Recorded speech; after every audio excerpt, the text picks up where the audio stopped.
This is the Hot Stove with Dusty Baker.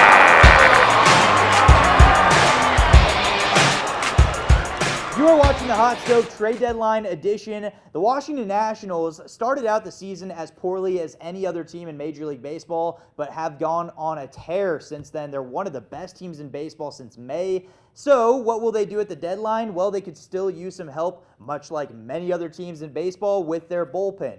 You look at a lot of these names that I've mentioned in the past. Shane Greene as a closer potentially for the Nationals, as is Alex Colomé. They all make a ton of sense.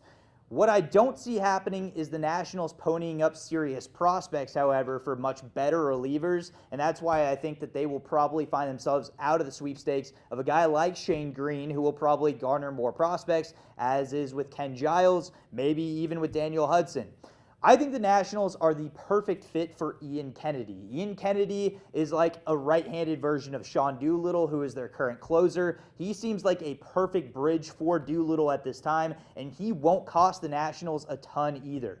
I could see Kennedy easily moving his way to DC and pursuing the same way that he did in Kansas City and he's doing right now.